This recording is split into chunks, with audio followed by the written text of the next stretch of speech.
Bonjour à tous. Pour clore notre série de séances consacrées à la guerre et illustrer ce qu'on a pu en dire, je vous propose d'examiner aujourd'hui l'histoire exemplaire de Moïse et de Pharaon. Ta, Sin, Mim, ce sont là les versets du livre explicite. Nous allons te réciter un épisode de l'histoire de Moïse et de Pharaon, en toute vérité, à l'intention des gens qui croient.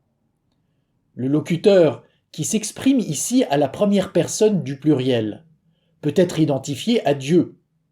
C'est Dieu qui s'adresse à Mohammed, et par l'intermédiaire de celui-ci, à chaque homme, pour lui raconter l'histoire de Moïse et Pharaon. Ce sont là les versets du livre explicite. Nous allons te réciter, c'est-à-dire je vais, moi, Allah, te réciter, à toi, Mohammed, et à toi qui reçois cette parole, un épisode de l'histoire de Moïse et Pharaon. En lisant le texte de cette façon, on met l'accent sur la venue de Dieu auprès de son messager au moment de la révélation. Pour autant, Mohammed n'est pas passif. Pour mener à bien ce qu'il croit être sa mission et se guider dans l'existence, Mohammed se replonge dans les écritures anciennes, les médite et les interprète. Ce faisant, il s'identifie aux messagers qui l'ont précédé. Il renoue dans le contexte qui est le sien, avec leur histoire, et renouvelle le témoignage qu'ils ont soutenu. Il se prend par exemple pour Moïse, et ambitionne à son tour de combattre les pharaons de son époque. Ainsi Mohammed s'approprie les récits anciens de la Torah et de l'Évangile, et les re-raconte à la lumière de sa propre expérience. De ce point de vue, ce serait lui et les messagers qui l'ont précédé et instruit qui nous raconteraient l'histoire de Moïse et Pharaon. Ce sont là les versets du livre explicite. Nous allons te réciter, c'est-à-dire moi, Mohammed, et les messagers qui m'ont instruit, allons te réciter, à toi qui reçois cette parole, un épisode de l'histoire de Moïse et Pharaon. En lisant le texte de cette façon, on met l'accent sur l'effort concret d'interprétation et de confirmation entrepris par Mohammed. Ainsi, comme on l'a expliqué en détail dès le début de nos conférences, le texte coranique autorise une double lecture qui permet de marquer les deux mouvements constitutifs de la révélation. D'un côté, on fait valoir l'expansion du divin. De l'autre, on insiste sur l'effort d'interprétation du prophète. Ce rappel étant fait, on peut maintenant entamer la lecture de l'histoire de Moïse et Pharaon. Pharaon s'était élevé sur terre. Il répartit ses habitants en clans, cherchant à opprimer l'un d'eux. Il égorgeait leurs fils et épargnait leurs femmes. C'était vraiment un corrupteur. Or, nous voulions répandre nos bontés sur les opprimés de la terre, faire d'eux des dirigeants et faire d'eux les héritiers, et les fortifier sur terre, et faire voir à Pharaon, à Aman et à leurs soldats ce qu'ils redoutaient. Le Pharaon dont nous parle ici le Coran ne désigne pas simplement le roi d'Égypte qui avait jadis tenu les enfants d'Israël en servitude. Il figure tout maître violent et tyrannique qui corrompt, divise et massacre dans le but de perpétuer sa domination. Mais Dieu peut-il tolérer une telle infamie? À l'évidence, non. Allah désire plutôt répandre ses bontés sur les opprimés de la terre et contrecarrer l'œuvre corruptrice de Pharaon. Le nous renvoie en ce sens à Dieu. Mais le nous renvoie aussi à Mohammed, à Moïse et à tous ceux qui ont repris ou qui reprendront le flambeau de la lutte contre la tyrannie. Ainsi, on pourrait lire « Nous voulions, c'est-à-dire nous, Mohammed, Moïse et nos semblables, voulions répandre nos bontés sur les opprimés de la terre. et faire voir à Pharaon, Aman et à leurs soldats ce qu'ils redoutaient. De la même façon, quand on lira plus loin dans le récit, nous les saisîmes, lui et ses armées, et les précipitâmes dans la mer. Il faudra comprendre le pronom nous avec toute sa diversité référentielle. Le nous renvoie bien sûr à Dieu, mais il renvoie aussi à Moïse, à Mohammed et à tous ceux qui, à leur suite, livrent bataille contre les tyrans. Mais revenons pour l'instant à l'amorce du drame, lorsque Moïse se découvre être investi d'une mission. Porté par son désir de justice et par ce qu'il croit être une injonction de Dieu, Moïse se sent appelé à confronter Pharaon. Mais que doit-il faire concrètement face à ce grand criminel ? Doit-il suivre les maximes de l'espérance et de l'idéalisme et privilégier l'action non violente ? Ou bien doit-il épouser les thèses du désenchantement et du naturalisme et opposer à la force du tyran une contre-violence défensive et justicière ?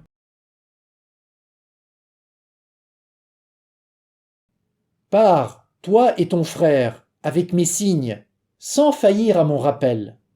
Allez vers Pharaon, il s'est montré rebelle. Puis, tenez-lui un langage conciliant. Peut-être se rappellera-t-il ou craindra-t-il. Ils dirent : Ô Seigneur, nous craignons qu'il ne s'emporte contre nous, ou ne se livre à quelques excès. Il dit : N'ayez pas peur, je serai avec vous, à entendre et à voir. Allez donc à lui, et dites-lui : Tous deux, nous sommes les messagers de ton Seigneur. Envoie les fils d'Israël avec nous, et ne les tourmente plus. Nous venons à toi avec un signe de ton Seigneur.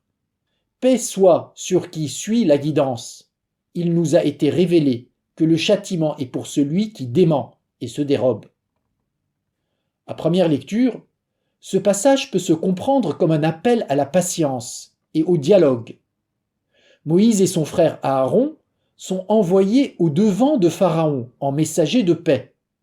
Ils sont chargés de trouver les paroles fermes et conciliantes qui amèneraient Pharaon à cesser ses exactions et à se réformer. En choisissant les armes de la parole et en accordant au tyran le salut de paix, Moïse et son frère porteraient haut l'idéal de la non-violence. Ils diraient leur désir d'œuvrer à la concorde et leur espoir de parvenir à un dénouement heureux de l'histoire. Au fond, ils adopteraient l'attitude pardonnante de ceux qui, confrontés à l'iniquité, choisissent le dialogue et se défendent de riposter. Mais en recommandant à ses envoyés de faire preuve de civilité envers le tyran, Allah ne manque pas d'humour. Depuis quand l'interpellation bienveillante a-t-elle fait cesser l'infamie ? Depuis quand les appels à la bonté ont-ils eu raison de la méchanceté ? On ne s'étonnera donc pas que Moïse et son frère soient perplexes à l'idée de rencontrer Pharaon. Ils savent qu'ils seront mal reçus, et ils disent : Ô Seigneur, nous craignons qu'il ne s'emporte contre nous, ou ne se livre à quelques excès. Dans un autre compte-rendu du même épisode, Moïse se montre encore plus récalcitrant à l'idée de devoir confronter Pharaon. Lorsque ton Seigneur appela Moïse : Va-t'en auprès du peuple d'iniquité, le peuple de Pharaon. Ne se prémunérit-il pas ? Il dit : Seigneur, je crains qu'il ne me traite de menteur, que ma poitrine s'obstrue, que ma langue ne se fige. Mande donc à Aaron. Au demeurant, tout le monde sait bien que Pharaon et ses associés n'entreront pas dans des discussions ou des négociations de bonne foi. Comme l'explique le Coran, ils chercheront à traîner en longueur Moïse dans de soi-disant négociations, le temps de mobiliser leurs troupes et leurs partisans. Ils dirent : Traînez-les en longueur, lui et son frère, et pendant ce temps, envoyez des rassembleurs dans les villes pour en ramener tout sorcier expert. Dans ces conditions, on serait tout à fait en droit d'entendre l'exhortation à tenir un langage conciliant à Pharaon, comme un conseil de vigilance et de prudence. Tenez-lui un langage conciliant, c'est-à-dire ne le critiquez pas, mais au contraire, amadouez-le par des paroles complaisantes pour l'amener doucement à une posture moins criminelle. À moins qu'il ne faille entendre la demande de façon ironique. Allez vers Pharaon, il s'est montré rebelle, puis tenez-lui un langage conciliant. Autrement dit, gare à vous si vous lui tenez un langage conciliant. Car Pharaon est un assassin cynique et calculateur. Il ne comprend que le langage de la force et de la violence. Lui tenir un discours apaisant ne changera rien à ses habitudes criminelles. Et entrer dans des tractations avec lui, c'est se laisser prendre à un jeu de dupes. C'est pourquoi il faut comprendre le verset dans le sens contraire de ce qu'il dit au premier degré, à savoir aller vers Pharaon, non pas pour le raisonner ou négocier avec lui, mais pour le confronter, l'intimider et le menacer. Allez donc à lui et dites-lui, tous deux, nous sommes les messagers de ton Seigneur. Envoie les fils d'Israël avec nous et ne les tourmente plus. Nous venons à toi avec un signe de ton Seigneur. Le signe que Moïse entend délivrer à Pharaon n'a rien d'une annonce aimable ou apaisante. Quelques versets plus haut, le texte nous explique justement de quoi il s'agit. Le Seigneur, ayant interpellé Moïse, lui demande « Qu'est-ce donc, Moïse, que tu tiens dans ta main droite ?» Et lui, c'est mon bâton. Il dit « Moïse, jette-le !» Il le jeta, et voici que ce fut un serpent qui rampait. Il dit « Saisis-le, et ne crains rien, nous lui rendrons sa première allure. Et serre ta main sous ton côté, elle en sortira blanche sans aucun mal. Autre signe pour te montrer certains de nos signes les plus grands. » Les signes que Moïse apporte à Pharaon sont donc redoutables. Il y a le serpent, et il y a aussi la main blanche que le messager de Dieu ira brandir à la face du tyran. Cette main blanche ne brille pas de l'éclat mystérieux de la bonté divine, mais comme l'a précisé la Bible, la paume du prophète, lorsqu'elle sort de son côté, est couverte de lèpre blanche, comme la neige. Les signes de Dieu sont donc de formidables calamités. Ce sont des fléaux tels l'inondation, les sauterelles, la calandre, les grenouilles et le sang, autant de signes explicites. Aussi, on ne manquera pas de noter que le salut de paix adressé à Pharaon n'est pas sans réserve, ni contrepartie. Il est conditionné par le repentir et la réforme. Paix soit sur qui suit la guidance. Il nous a été révélé que le châtiment est pour celui qui dément et se dérobe. En somme, le passage que l'on vient de lire est très contrariant. Il mêle indissociablement l'appel à la patience et l'incitation à la révolte, l'exhortation à l'action non violente et l'injonction à se lancer dans une lutte de puissance. Ainsi, on retrouve les deux dimensions du pacifisme et du bellicisme que le discours coranique ne cesse d'articuler. D'un point de vue critique, le double discours du Coran revient à dénoncer les positions unilatérales. Aux yeux de Dieu, il serait alors tout aussi regrettable de se résigner à la servitude en tenant à Pharaon des paroles conciliantes, que de le confronter de façon mal avisée en subissant bêtement ses foudres. Le double propos du Coran signifie donc que dans la lutte contre Pharaon, Moïse et les siens doivent chercher à répondre des exigences contraires et inlassablement tenir ensemble les deux bouts de la chaîne.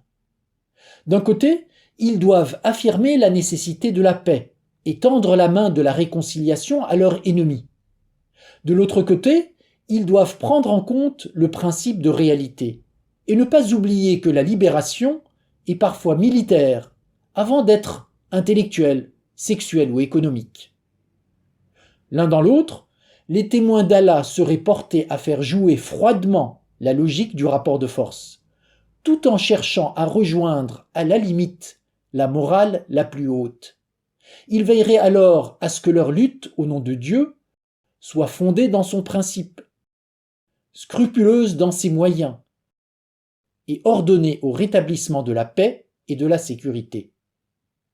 Ainsi, on retrouve dans le récit de Moïse et Pharaon un certain nombre de considérations éthiques que l'on avait repérées dans notre discussion sur la guerre juste. On retrouve d'abord le critère de l'intention droite. En effet, tout au long de son épreuve, Moïse reste soucieux de vérité et de droiture. Sans cesse, il se replace devant Dieu et cherche à déterminer devant lui et sous son inspiration la juste conduite des opérations. On retrouve ensuite le critère de la juste cause. C'est pour mettre fin à l'insoutenable barbarie de Pharaon et libérer les enfants martyrisés d'Israël que Moïse se met sur le pied de guerre. On retrouve également l'obligation de ne recourir à la violence qu'en dernier ressort. C'est ce que donne précisément à entendre l'exhortation à tenir à Pharaon un langage conciliant. Tenez-lui un langage conciliant. Peut-être se rappellera-t-il ou craindra-t-il. Autrement dit, il faut commencer par ouvrir un processus de discussion et par opérer de façon oblique, de manière à éviter la confrontation ouverte et à donner une chance aux corrupteurs pour qu'ils se ressaisissent. Malgré les limites et les ambiguïtés de ce type de démarche, il faut chercher avant tout à débloquer la situation pour éviter que la violence n'entre en jeu. Moïse commencera donc par tenir à Pharaon des paroles conciliantes, pour éviter l'affrontement ouvert. Ce faisant, il se donne les moyens d'opérer pour le mieux, en amont de toute confrontation fatale, et au cœur même du système en place. Or, l'édifice de la tyrannie repose sur la complicité active d'une multitude d'agents et de soutiens. Pharaon peut compter tout à la fois sur des magiciens qui s'occupent de sa propagande, sur des prêtres qui le sacralisent, sur une clique de marchands, de fonctionnaires et de soldats qui le servent et profitent de ses crimes. Sans ces soutiens, Pharaon serait aussi faible et désarmé que les sujets qui l'oppressent. Moïse choisira donc de s'attaquer d'abord à ce qui peut l'être, sans faire usage de violence. Il s'emploiera à défaire la propagande de Pharaon. Cette propagande est si puissante qu'elle paraît être de la magie. Mais en réalité, elle mobilise un savoir de haute technicité et tout un corps d'experts. Pharaon s'appuie sur une cohorte de magiciens qui, moyennant toutes sortes de mystifications et de manipulations, influencent les esprits, fascinent les gens et forcent la soumission. Ils ensorcelèrent les yeux des gens et les épouvantèrent et vinrent avec une puissante magie. Contre eux, Moïse va développer une contre-propagande. Aux arguments des magiciens, il va opposer des contre-arguments, et à leur mystification, une contre-séduction efficace. Moïse dit « Ce que vous avez produit est magie. Allah l'annulera. Allah ne mène pas à bien l'action des corrupteurs. Par sa parole, Allah fait triompher le vrai, fût-ce contre le gré des criminels. » Et nous révélâmes à Moïse « Jette ton bâton !» Et voilà que celui-ci se mit à engloutir leur imposture. Alors le vrai éclata, et ce qu'ils firent fut vain. Ainsi, en prenant le parti de la vérité, du courage et de la solidarité avec les faibles et les persécutés, Moïse parviendra à vaincre la propagande de Pharaon et ses magiciens. Ils furent battus, subirent un retournement humiliant et se jetèrent prosternés. Les magiciens de Pharaon finiront par faire défection et par rejoindre le parti de Moïse. Ils dirent « Nous croyons maintenant au Seigneur de l'univers, au Seigneur de Moïse et d'Aaron. » Mais l'échec ne décourage pas Pharaon pour autant. Le revers exacerbe plutôt sa colère et sa cruauté. Vous croyez, dit-il, en lui avant que je ne vous le permette. Sûr qu'il est votre Seigneur. Il vous a enseigné la magie. Je vous ferai couper les mains et les pieds en diagonale, et je vous ferai crucifier sur des stipes de palmiers. Et vous saurez lequel de nous est plus terrible en son châtiment et plus durable. Au lieu de se repentir, Pharaon recourt à davantage de répression et de terreur. Se sentant menacé, il fuit dans la surenchère et la violence aveugle. Mais ce faisant, ne force-t-il pas Moïse à sortir de l'approche oblique et progressive qu'il avait privilégiée? Ne le force-t-il pas à devoir engager à son tour une action plus ferme et plus frontale? Parfois, la voie longue et détournée du stratège ne suffit pas.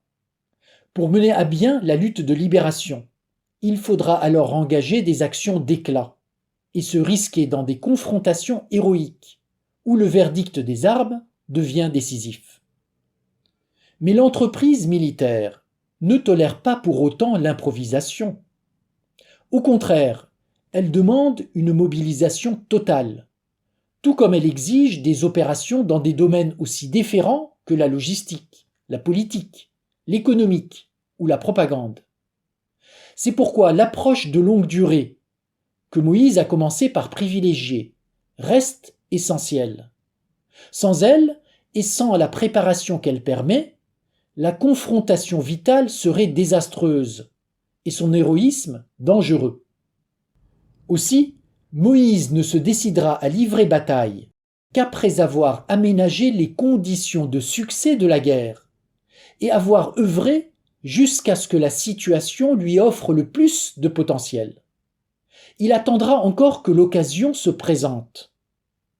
Alors, il fera fuir les enfants d'Israël, puis se retournera contre le tyran pour le vaincre.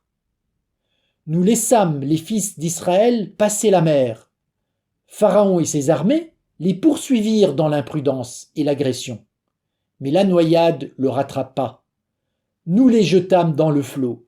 Nous nous vengeâmes d'eux et les noyâmes tous. Telle une mer déchaînée et meurtrière, les armées de Dieu déferlent sur Pharaon et ses troupes et les engloutissent. Le Coran reprend ici à son compte les descriptions symboliques de la Bible. La mer qui se retire avant de s'abattre soudainement sur Pharaon évoque le déferlement des troupes du prophète qui tombent sur l'adversaire par surprise et avec la plus grande intensité. Ces forces que Moïse a su mobiliser sont employées de telle sorte qu'il ne paraît pas faux de les comparer à des flots accumulés, auxquels on aurait ouvert les digues pour qu'ils se déversent avec la plus grande violence sur l'ennemi et le noient.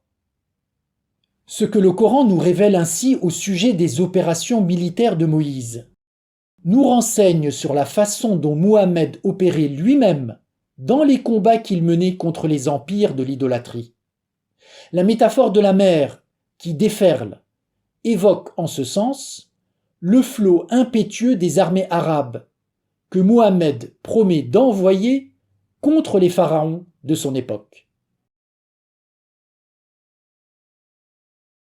Pourtant, le récit coranique ne peut pas être arrêté sur la trame que l'on vient de dégager, puisque la participation de Moïse à la violence ne peut être justifiée sans reste. Eh bien, le Coran ne célébrera pas la victoire du prophète sans laisser transparaître en même temps la possibilité du désastre et de la fin catastrophique. Prenons par exemple le compte-rendu suivant. Oui, nous avons conféré à Moïse 9 signes manifestes. Interroge donc les enfants d'Israël quand il leur vint et que Pharaon lui dit « Je pense vraiment, Moïse, que tu es ensorcelé. Tu sais bien, dit-il, que ces choses-là, le seul qui les ait fait descendre est le Seigneur des cieux et de la terre, comme autant de preuves éclatantes. Et moi je pense vraiment, Pharaon, que tu vas être exterminé. » Alors il voulut l'expulser du pays. Alors nous les noyâmes tous, lui et ceux qui étaient avec lui. Et nous dîmes aux enfants d'Israël, « Habitez la terre, et quand adviendra la promesse dernière, nous vous ferons venir en masse. » Le fragment peut être évidemment lu selon la version convenue et édifiante de l'histoire. Pharaon a voulu bannir Moïse d'Égypte. Il voulut l'expulser du pays. Mais il fut noyé, lui et ceux qui étaient avec lui.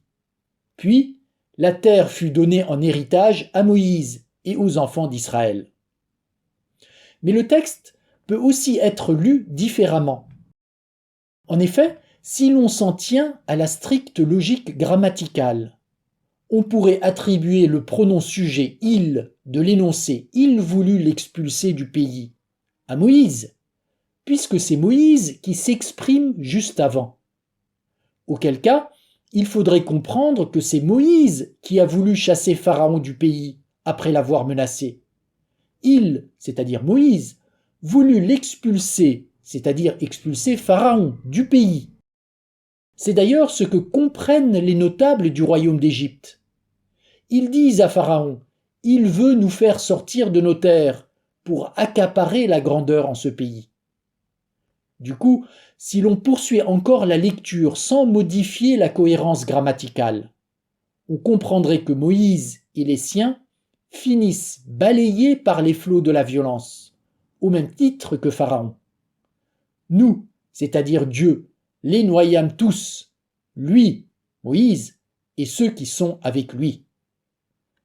Allah avait donné à voir à Moïse et à Pharaon 9 signes manifestes. Il les avait mis en garde contre l'ingratitude et la violence.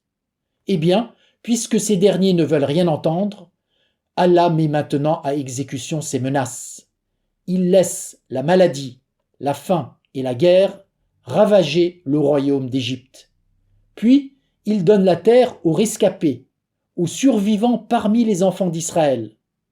Devenus témoins, ces derniers peuvent alors raconter ce qu'ils ont vu et entendu. D'ailleurs, c'est à eux que le Coran demande que l'on s'adresse pour connaître la vérité de l'histoire.